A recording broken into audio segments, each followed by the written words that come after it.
Right, everybody, welcome to my Fulham vs Preston North End match reaction type of thing. So I obviously sound quite bad at the moment, so I'm trying to battle actually a bit of flu at the moment, but it didn't stop me from going to the game, obviously. It would have to take a lot to try and stop me from going to watch Fulham play, especially, the way we are at the moment. So going into this game, I was confident going into this game, obviously playing a good Preston side, doing quite well in the league this year under Alex Neil. They've, on paper, they ain't got the strongest squad, but they look like a good team, but the results are proving it. They're sitting in the playoff places. I think they're only fifth in the table at the moment. They've got 21 points now, but had 20 going into this game. And they were in a good bit of form, but we also are in a good bit of form, obviously beating Forest and QPR away, back-to-back wins as well, looking like something like the Fulham of last season was really starting to come back into a good bit of period in the season, really, but the international break as well came up, so it's good to get some of the troops in, regroup, get some players who are injured back fully fit as well, the likes of Rafa Suarez and Kearney, get them back to satisfactory fitness at least, so they'll be eligible to play in this game or a game after, and basically see how we went today. So going into the game, we obviously started the door at right back because Fredericks is injured. Rumour has it that I think he's out for 6 weeks, which would be another big miss for me. We've got a few injury problems. Cabano injured, Kamara injured, no, not Cabano. Ojo injured, Kamara injured, and also now Fredericks injured as well, which is a problem. And we missed him at right back. So Adoy did okay down the right hand side at right back. He looks okay, well accomplished. And we also led the line with Rui Fonte as well. He had a good game. Led the line with him as well, with Ayite playing. And Ayite and Cabano playing either side of him, with midfield of Johansson, Norwood and McDonald, and a back four of Fred, Cess, Callas, Ream, and obviously Adoy right back with Button in goal. So he came out against the Preston side who were playing quite a good team, really. They had a strong back four, Hugo playing up front. They had Barkhausen and Sean Maguire just playing off of him. Alan Brown in the midfield with Daniel Johnson and I can't remember who else playing in the midfield. It was a three-man midfield as well, similar formation to what we played. And they had Huntington at the back with Josh Earl and Maxwell in goal. And I can't remember who played right back either. I'm not too familiar with some of the Preston players. But we started off on the front foot, really. I mean, Preston, to be fair, we started off as quite schoolboyish, really. In the first 5 minutes, Preston came out the blocks flying. They pressed us, stopped us really from playing our game. When we played it out from the back, they were pressing us. And I mean, we could have gone. There was times when we shouldn't really play out from the back. We could have just kicked it longer up the pitch. I'm not saying turn to a long ball team. It's not what I'm trying to implement, but I could have just cleared it up the pitch and just relieved the pressure from the defence, and then allow us to squeeze up instead of trying to play it from the back and allowing Preston to press us. And then obviously, with a few chances in the first half, Cesbrook on the left-hand side in the first half dodged an awfully timed tackle from the right back. He comes into the box, he cuts it into the box with a couple of shots. And then obviously, Ayite goes and belts one of the follows up over the bar. And then we had a couple more chances. Obviously, Oliver Norwood had the first main chance of the game. He picked up the ball from about 20 yards. He took a shot. I can't remember from where I'm sitting, it either went over the bar or wide, but to me it looked in. So I thought we scored until I realised it hit the back of the seats in the Putney end and went out just wide or over the bar. So obviously after that chance Ayite had, straight away we had two chances really, and against the run of, well, not really against the run of play, but on the counter attack, Preston obviously got the first goal. So ball into Sean Maguire. Question of whether it was offside or not. He broke the offside trap. From where I was sitting and that, it looked offside to me. He comes through on the left hand side, cuts a good ball into the main man, Jordan Hugo. He slots it home. Good finish to be fair, and Preston did lead 1-0 to their away fans into raptures. Obviously Hugo celebrated the shearer arm, which is trademark celebration. And it was a well taken goal, it was a well worked goal as well. Preston using their pace they had on the side, with Barkhausen playing on the right side. Sean Maguire has obviously been playing in the national team in the international break. He's been involved in the Ireland setup. Their recent success as well, going to the World Cup playoffs. And obviously he passed it into Hugo, who's in form at the moment as well. He scored against Sunderland in their last game, so it's 2-2 for him. And it was a good finish from the boy. I mean, he's a good striker, Hugo, and he played quite well all game, to be fair. I mean, all game. Well, I'll talk about all game in a minute, about the way Preston played. Then after about 5 or 10 minutes later, they come through again. Another pass played into Barkhausen. He takes a good touch, comes into the box, like sideways into the box. Fredericks and I think Ring both try and intercept him, but Barkhausen's got too much pace. Takes a shot of his left peg, deflected, and it goes past Button. It's near post, and then at 2-0, I was thinking, this could be a thumping really, because we'd already gone into our shell really after the second goal had gone in. And Preston were just flying on the counter-attack. I mean, every ball we had, they were first. If they weren't first to the first ball, they were straight into the second and third. And they were already up for it in the first half. And to be fair to them, they played some good stuff. I mean, on the counter-attack, they looked very dangerous. They played some good football as well. And they did that. They played quite direct into Hugo at times. I mean, he played more the man than the ball sometimes, but when you're a striker of his size and that, it's obviously a good thing to have. He bullied our centre-halves in the first half as well, to be fair to him. And he did catch the eye, really. He played okay.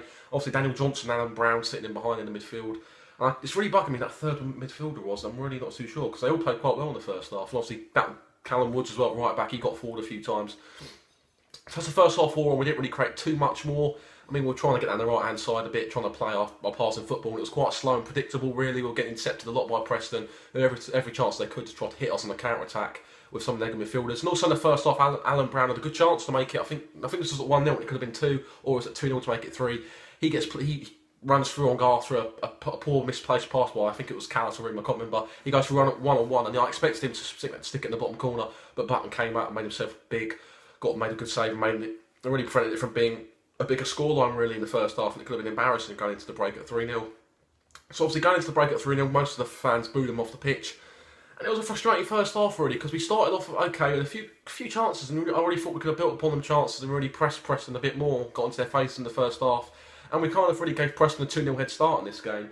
And then going into the second half, obviously we brought on Tom Kearney, which was needed. He started on the bench today as well, back from injury, and as soon as he came on, you could immediately tell his class, and that was missed because some of his ball distribution was fantastic, switching it from either side, getting forward, allowing players to come into it, and it was just good to see him back on the pitch. Really, we've missed him a lot in recent games as well, especially in some big games like QPR and Forest away. We've really missed that creativity. That's that extra boost to create a couple of chances that we might have created in a few games.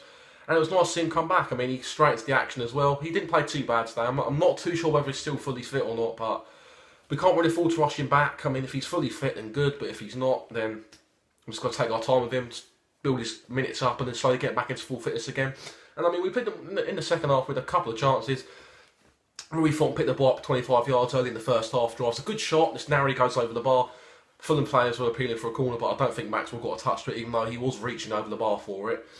And we really had a good second half, really. We really gave Preston a game, and I think Preston knew they were in a game in the second half. I think the second half team must have been a good one, because we came out a completely different side when Kearney came on. It was good to see, really. I mean, we had another chance shortly after. Kevin McDonald belted the post with a fantastic strike, and I was sitting right behind it, so I got a great view of it, and you could see it moving in the air, and obviously it thumped the post. And after that, I was thinking this is going to be one of those days where we ain't going to score a goal, and then it's one of the frustrating days with another few chances. A boy coming down the right, whipping a few balls in, and then another chance, really, another good one, good ball in from I can't remember who put the ball in. It come right across the face. I think it was Sessegnon.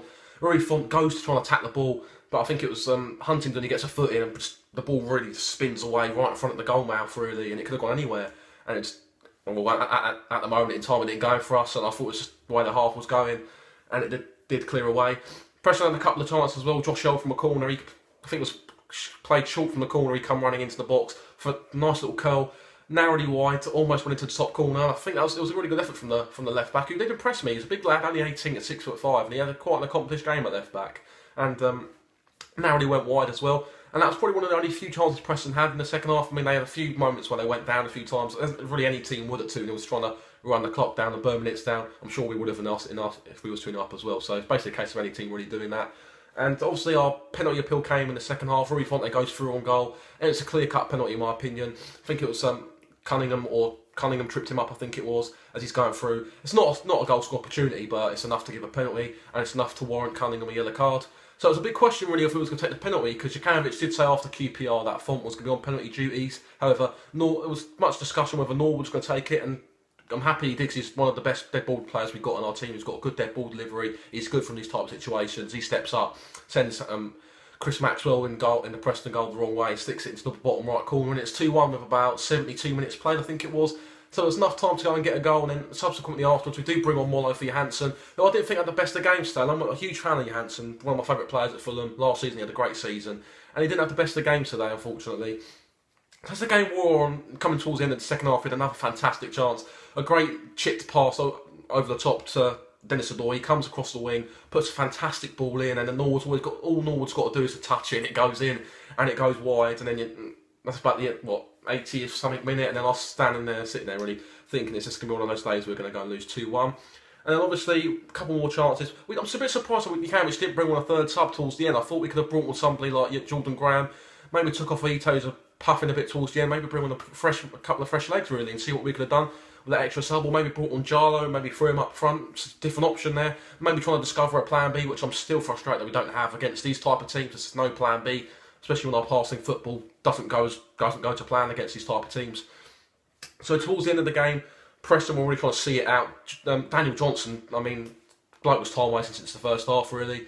One of the only players I wasn't a great fan of him. He kept going down. He took his time walking over to take corners. It's probably all part of the game plan, really.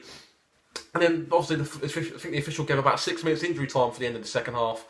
And then obviously our equaliser came right at the end. It was quite a soft goal really from Adoy, but we're going to take it. He hooks the ball in. Matt just ball into the box. Maxwell tries to punch it. He had a good game up until that point as well. He punches it away, and then Adoy just hooks it back where it came from, and it just p-rolls into the back of the net, sends us lot in the house defence to raptures, and then we do go on to draw the game 2-2. Considering now we played in that, coming back from 2-0 down, I will take it. Second half was a much more stronger performance than the first half. However, we've got to try and arrest any first half. First half was poor. We've really got to try and build on that at home. I mean, one home win this season is not good enough. Our home form last year wasn't solid either. It's really affected us this season and last season in terms of where we want to be. However, we're ninth in the table at the moment, so I'm not worried too much, to be honest. I'm quite happy with where we are. Only a couple of points off the playoffs, and not too far off Cardiff either, who sit top, I think, at the moment. So, a lot to take, a couple of positives really to take from that second half performance. A lot of character and fight shown in the team to try and come back and get a good point against a very good Preston side who, in my opinion, will no doubt been around that top 10 this season. Alex Neil's a very good manager, quite an astute tactician as well. So I expect to see them in around that top 10 as well. That is my Fulham match reaction, guys. If you do like that, hit a like, subscribe if you're new, and I'll see you on the next one.